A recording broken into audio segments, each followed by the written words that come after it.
அடுத்து இந்த ஃபோனோட வெயிட் பார்த்தீங்கன்னா அதுக்கு வந்து 178 கிராம்ஸ் வெயிட் இந்த ஃபோனு அப்படின்னு சொல்லியிருக்காங்க. அடுத்து இந்த ஃபோனுக்கு ஃபிங்கர் பிரிண்ட் சென்சார் கொடுத்துருக்காங்க. அடுத்ததான் இந்த ஃபோனுக்கு டுவெல் சிம் போட்டுக்கலாம்.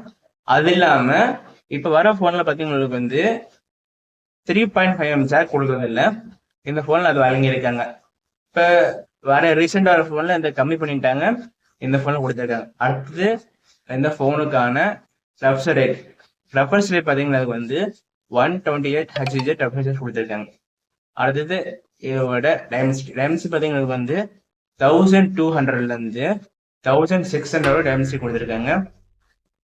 இந்த போனுக்கான ஒரு மிடில் ரேஞ்ச் போன்ல இது வாங்கலாம். இதோட ரேட் பாத்தீங்கன்னா 16,000 கொடுத்துருக்காங்க. 15,999 கொடுத்துருக்காங்க. இது